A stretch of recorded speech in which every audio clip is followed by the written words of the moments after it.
Sugeng pinanggih malih. Nah, panjenengan nate mbayangke ora yen ing sawijining budaya carane omong-omongan lan tumindak kuwi wah bisa dadi seni sing rumit banget. Dino iki awake dhewe arep ngulik babagan unggah-ungguh kode sopan santune wong Jawa sing ngatur saben interaksi sosial kanthi endah tenan.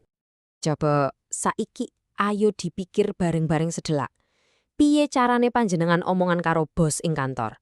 Mesti beda banget toh karo carane omongan karo kanca kentelmu. Ya mesti wae, ana basa sing luwih formal, ana sing luwih santai. Lah, iki lak ya umum kedadean ing endi-endi. Nanging, khusus ing budaya Jawa, babagan iki dudu mung sekadar kebiasaan loh. Iki wis ana sisteme dhewe. Sistem kuno sing wis mapan lan rinci banget kanggo ngatur saben omongan lan tumindak. Nah, sistem iki jenenge unggah-ungguh. Intine ngene, unggah-ungguh kuwi kaya buku panduan lengkap babagan sopan santun. Ora mung ngatur carane omong, nanging uga pola tingkah awake dhewe. Kabeh kuwi gumantung sapa sing lagi diadepi. Oke, saiki ayo dibedah siji-siji ya.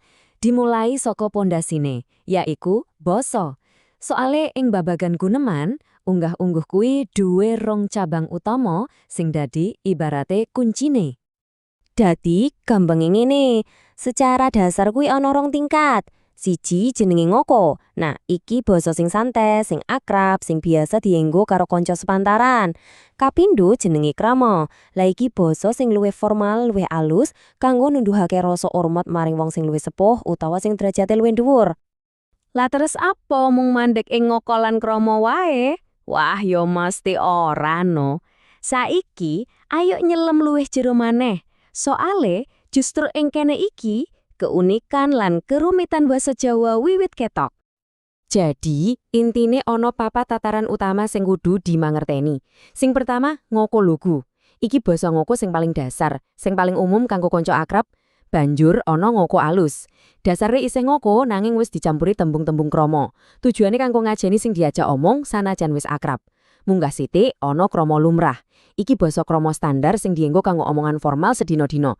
Lan sing paling dhuwur dhewe yaitu krama alus. Nah, iki nggunakake tembung-tembung sing paling alus kanggo nuduhake rasa pakurmatan sing paling dhuwur.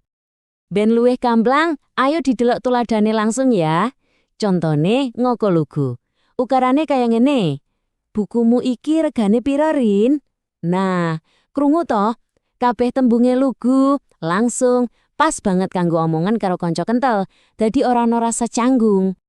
Saiki, coba bandingke karo iki, ngoko ales. Dasar ukarane isih padha-padha ngoko, nanging tembung kowe diganti dadi panjenengan. Terus mulang diganti ngasto. Iki carane ngajeni, senajan wis akrab. Contone, murid marang guru sing wis cedhak. Nah, saiki awake dhewe mlebu ing jagate krama. Yen ing krama lumrah, ukarane malih dadi kula wau tumbas buku. Iki basa sopan standar sing umume dienggo anak marang wong tuane. Kabeh tembunge wis nggunake krama. Lan iki puncake, krama alus. Tembung-tembunge dipilih sing paling alus. Contone, nderek nepangaken. Wah, halus banget toh. Iki biasanya digunakake ing kaanahan sing formal banget. Pas nepangake awake dhewe marang wong sing dihormati banget utawa wong sing lagi wae dikenal. Oke, nanging eling ya, unggah-ungguh kuwi ora mung mandek ing omongan, rasa urmat kuwi uga kudu ketok saka tumindak. Saiki, ayo didelok piye filosofi iki diwujudake ing solah bawa sedina-dina. Contone babagan pamitan.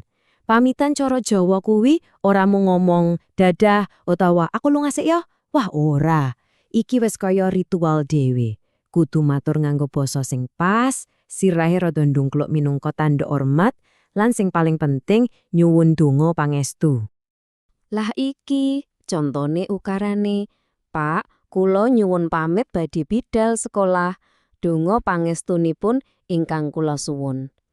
Coba dirungokke tenan. Saben tembunge kuwi ngandhut rasa pakurmatan sing jero banget. Utawa contone maneh, pas liwat ing ngarepe wong sing luwih sepuh. Ora entuk waton slonang-slonong, kudu alon-alon, awake rada mbungkuk sithik karo ngucap nuwun sewu utawa nderek langkung.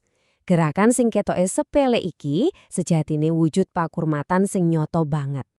Nah, mungkin saiki awake dhewe mikir, "Loh, kok nganti dirinci kaya ngene? Ribet temen. Opo iki mung ben ketok sopan wae?" Wah, jawabane mesti wae ora.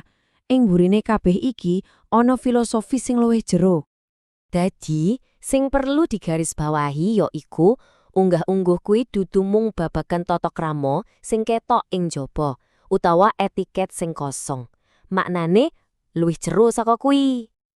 Tujuan utamane kuwi kanggo njaga karukunan sosial, ben urip ing masyarakat kuwi ayem, kanthi unggah-ungguh saben uwong dadi ngerti lan ngajeni posisine dhewe-dhewe lan posisine wong liya. Lah iki sing dadi pondasi kanggo urip bebarengan sing tentrem lan rukun. Nah, kanggo penutup, coba saiki direnungke.